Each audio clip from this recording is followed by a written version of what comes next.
વલ્લભી વિદ્યાપીઠ, વિક્રમશિલા વિદ્યાપીઠ, આ બધી વિદ્યાપીઠોમાં આપણે ત્યાં વિશ્વમાંથી પણ લોકો ભણવા માટે અભ્યાસ કરવા માટે આવતા હતા. તો તક્ષશિલામાં ચંદ્રગુપ્ત, વિષ્ણુગુપ્ત, ચાણક્ય હતા, કૌટિલ્ય જેને આપણે ઓળખીએ છીએ, એ અભ્યાસ કરતા હતા. અને મગધ સામ્રાજ્યના રાજ દરબારમાં તમને પરિચય સૌપ્રથમ કરાવી દઉં કે આ પેલો જે દરબાર ભરાણો છે એ આપણે મગધ સામ્રાજ્યનો રાજ દરબાર છે. આ મગધ સામ્રાજ્યમાં આપણે અહીંયા જે રાજા છે એ નંદ વંશના રાજા ધનનંદ રાજા છે, અને એ ખૂબ વિલાસી રાજા હતા. હવે એના રાજ દરબારમાં અહીંયા જેટલા બેઠા બધા રાજ દરબારી છે. અહીંયા પેલું પાત્ર જે છે એ એના રાજગુરુ છે. આ બધા રાજ દરબારી છે રાજાના. ત્યાર પછી અહીંયા ક્રમશઃ તમે જોઈ શકો છો કે તમને બૌદ્ધ સાધુઓ દેખાય છે, બ્રાહ્મણ સાધુ. તો એમાં આજે છે એ સૌપ્રથમ ચાણક્ય છે, જેને આપણે વિષ્ણુગુપ્ત તરીકે ઓળખીએ. પછી આલોક છે, જે રાજ દરબારમાં વેદોક્ત ચર્ચામાં પ્રશ્નોના જવાબ આપે છે. પછી એનાથી રાજા કોપાયમાન થાય છે, એટલે પછી એનાથી વધારે જટિલ પ્રશ્નોના જવાબ આપવા માટે અગ્નિવેશ ઉભો થાય છે, અને રાજા પોતાના તાર્કિક ચિંતનો દ્વારા આ બંનેને બોલતા બંધ કરે છે. અને પછી છેલ્લે ચાણક્ય છે એ પોતાના જવાબ આપે છે, અને ચાણક્યનું ખૂબ જ ભયંકર અપમાન કરવામાં આવે રાજ દરબાર. તો ચાણક્યને ત્યાંથી એને ભગાડી મૂકવામાં આવે છે. અને રાજ દરબારમાં એટલી વિલાસિતા હોય છે કે નૃત્ય કરવા, શરાબ પીવી, આ બધું અતિશય થઈ જાય. પણ ચાણક્ય એક સમય પછી વિચારે છે એને ક્યાંય સિકંદર છે એ આક્રમણ કરવા આવ્યો હતો ભારત ઉપર. તો ભારતનું રક્ષણ કરે એવું સક્ષમ રાજા એક જ હતો, ધનનંદ, મગધ સામ્રાજ્ય. એટલે ફરી વખત ચાણક્યને એવું લાગ્યું કે આની ભારતની સહાયતા માટે આ જરૂરી છે, મારું ભલે અપમાન છે, હું બીજી વખત રાજ દરબારમાં જઈશ. એટલે ફરી વખત રાજ દરબારમાં જાય છે. ફરી વખત ધનનંદનો જ રાજ દરબાર છે. પછી ભયંકર અપમાન કરવામાં આવે છે. અને પછી ત્યાં ચાણક્ય પોતાની પ્રતિજ્ઞા લે છે કે હવે હું આ એક દુષ્ટ રાજા છે, આના શાસનમાંથી દેશને મુક્ત કરીશ, અને ભારત દેશનું એકછત્રી શાસન કરે એવા એક મહાન રાજાને હું ભારતનો મહાન ચક્રવર્તી રાજા બનાવીશ. એટલે એ પ્રતિજ્ઞા કરે. પછી એ ચંદ્રગુપ્ત મૌર્ય, જે મૌર્ય સામ્રાજ્યની સ્થાપના કરી ઈસવીસન પૂર્વે 321 આજુબાજુ. તો એ સમયગાળા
फूलों के फूलों से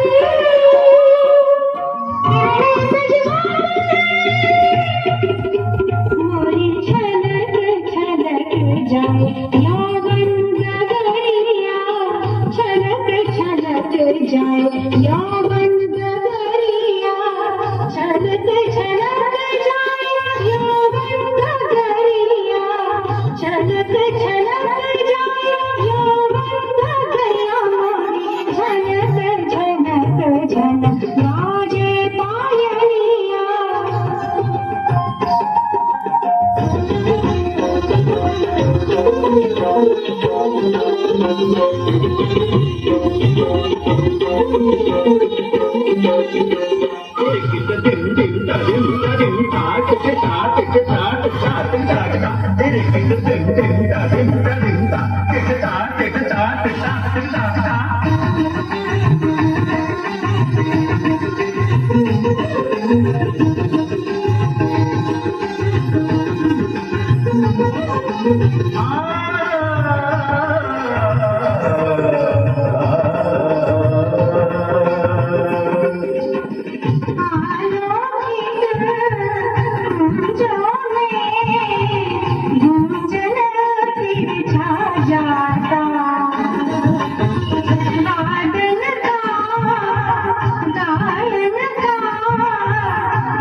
जनपदों से आए स्नातकों से प्रश्न करना प्रारंभ कर रहा हूं।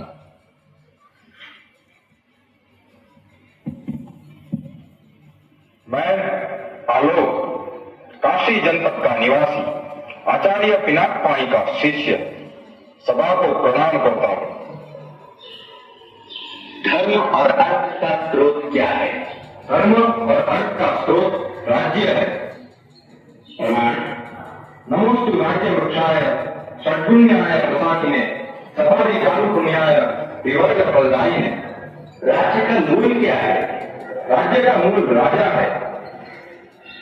राजा, मंत्री परिषद, सेनापति, सैनिक, प्रजा और देश का परस्पर संबंध क्या है? राजा राज्य रूपी वृक्ष का मूल है, मंत्री परिषद उसका फल है, सेनापति उसकी शाखाएं हैं, सैनिक उसके पल्लव है, प्रजा उसके पुष्प है, देश की संपन्नता उसके फल है और समस्त देश उसका बीज है। दूसरों पर विजय पाने की अपेक्षा किस पर विजय प्राप्त करना ज्यादा परम आवश्यक है? दूसरों पर विजय पाने की अपेक्षा इंद्रियों पर विजय पाना परम आवश्यक है। अतः काम, क्रोध, लोभ, मान, मद और हर्ष के त्याग से इंद्रियों पर विजय प्राप्त करनी चाहिए। क्या मैं इंद्रिय जय नहीं हूं? बोलो, क्या मैं इंद्रिय जय नहीं हूं? मुझसे ही किसी राजपद अथवा कलाशापड़ों की भीख की अपेक्षा रखने वाले तुम मेरे प्रश्न का उत्तर क्यों नहीं देते? किसी में साहस है मेरे प्रश्न के उत्तर देने का?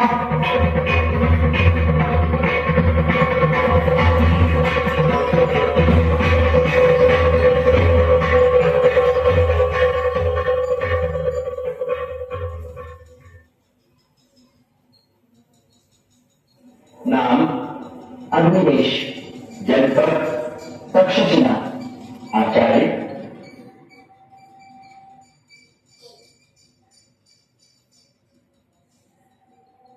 तक्षशिला का गुरुकुल।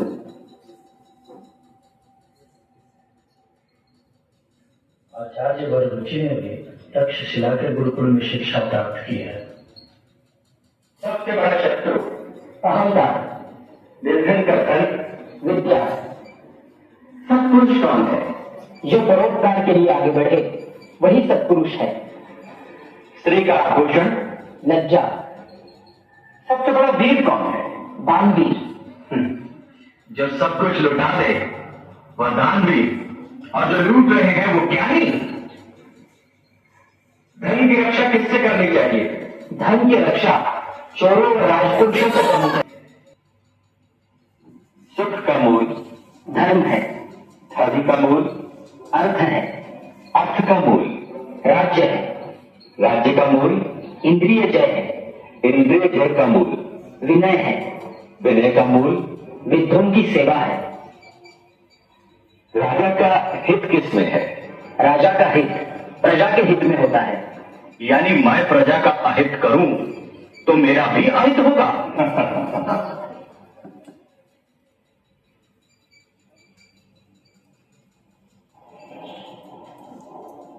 हाँ, तो क्या तुम्हारे शास्त्रों के आगे मेरा सामर्थ्य कुछ भी नहीं? नहीं। कौन कहता है सामर्थ्य ही शास्त्रों को जीवित करता है? मूर्ख। बोलो, क्या है तुम्हारे शास्त्रों की दृष्टि में मेरी स्थिति? एक वेतनभोगी सेवक से बढ़कर कुछ नहीं।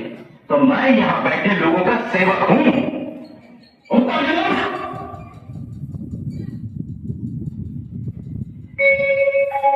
ओह, तो अब इसकी बारी है। ब्राह्मण, तू नहीं मांगेगा भिक्षा? लूट ले। इन शब्दों के साथ तू भी लूट ले धनानंद को।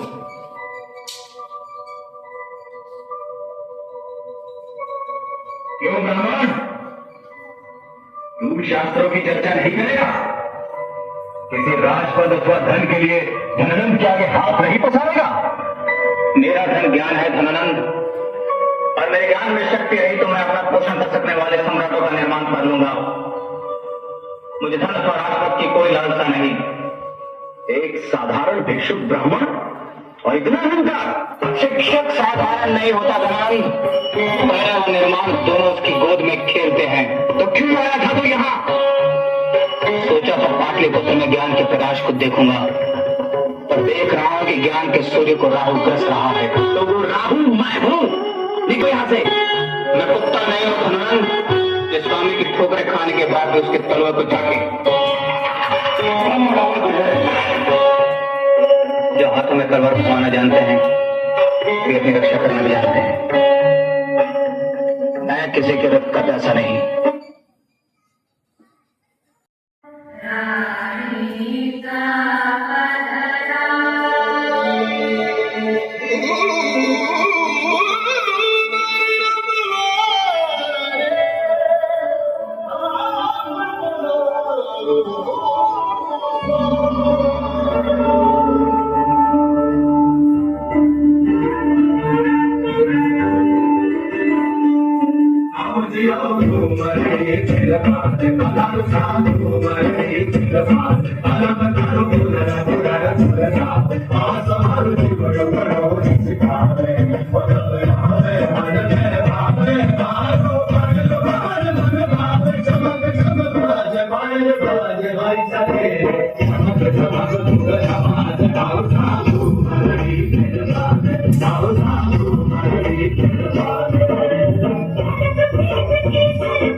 Thank you.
काली रात भर के ढोला वाले ठाम घूमर घूमर घूमर घूमर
तक्षशिला का एक शिक्षक आपके पास आया।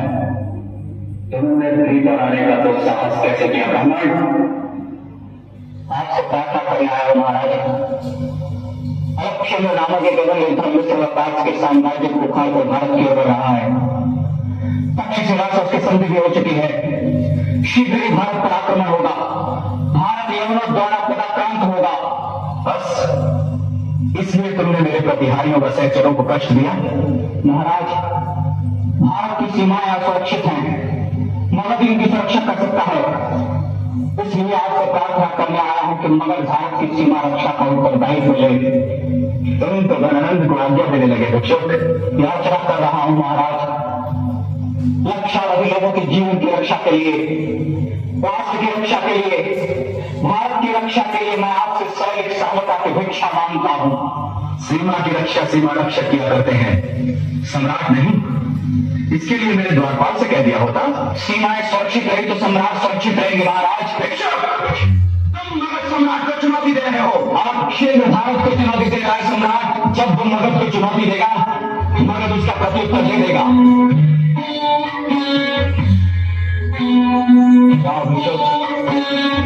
मेरे अतिथि तुम्हारे जाने की प्रतीक्षा कर रही है।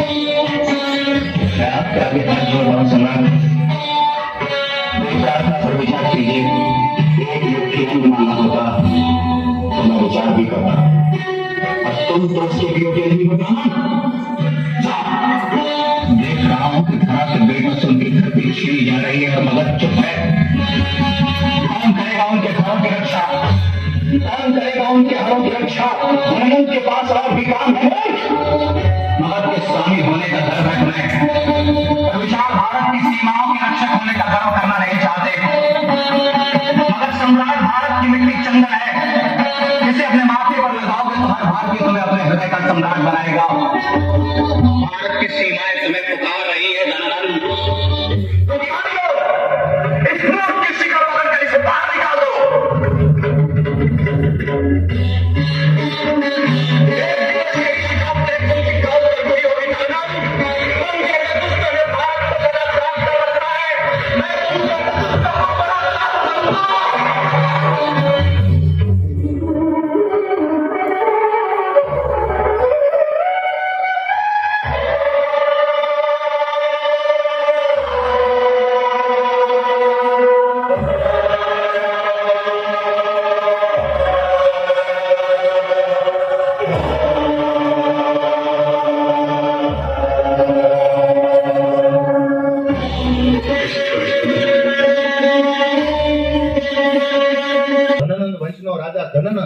એકદમ વિલાસી વૈભવી છે, એટલે આ રક્ષા કરી શકશે નહીં.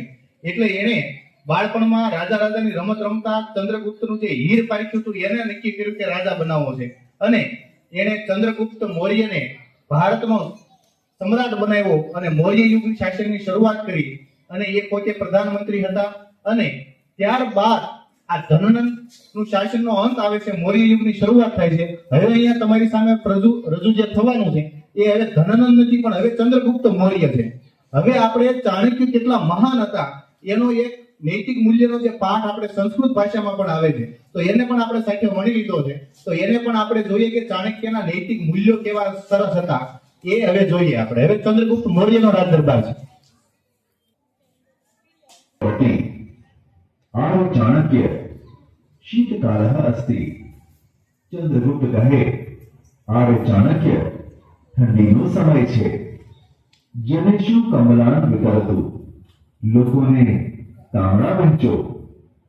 चाणक्यः वदति महाराज इदानीम् अहं कमलान मम गृहं नयामि। चाणक्य कहे महाराज અત્યારે હું કામડા મારા ઘેર લઈ જાઉં છું, પ્રભાતે વિતરયિષ્યામિ। વદતિ તથા કરોતુ ભવાન। ચંદ્રગુપ્ત કહે ભલે આપ તેમ કરો। ત્રણ ચૌરાહ પ્રવિશન્તિ, ત્રણ ચોરો પ્રવેશે છે। પ્રથમઃ વદતિ ચંદ્રગુપ્તસ્ય મંત્રી ચાણક્યઃ। पहलो कहे आ तो चंद्रगुप्तना मंत्री चाणक्य छे, एतत् तस्य गृहम्, आ तेमनुं घर छे। द्वितीयः वदति अत्र तैलदीपः। बीजो कहे અહીં તેલનો દીવો છે, સમીપે પીઠમ પુસ્તકાની, નજીકમાં બેઠક આસન છે, પુસ્તકો। તૃતીયઃ વદતિ धनम कुत्र। त्रीजो कहे धन क्या। प्रथमः वदति अत्र तु नास्ति। पहलो कहे અહીં તો નથી। દ્વિતીયં પ્રકોષ્ઠ પ્રવિશામः। બીજા ઓરડામાં દાખલ થઈએ। દ્વિતીયः वदति आश्चर्यं शैत्यम् अधिकम् अस्ति। बीजो कहे आश्चर्य ठंडी खूब छे। तृतीयः वदति कमलाः समीपे एव सन्ति। त्रीजो कहे तांबड़ा नजीकमां ज छे। प्रथमः वदति तथापि एषः महाशयः। पहलो कहे तो पण आ महाशय। द्वितीयः वदति स्वयं कंबलस्य उपयोगं न करोति। बीजो कहे जाते तांबड़ानो उपयोग करता नहीं। तृतीयः वदति पुनश्च अधः शयनं करोति। त्रीजो कहे वળી नीचे भूमि पर सूए छे। आश्चर्यं नवाई। प्रथम कहे तर्हि चाणक्यं पृच्छामः। पहलो कहे तो આપણે ચાણક્યને પૂછીએ છીએ। જ્ઞાતવ્યં તસ્ય રહસ્યम्, આપણે તેનું રહસ્ય જાણીએ। દ્વિતીયः વદતિ એતत् अस्माकं સાહસम्।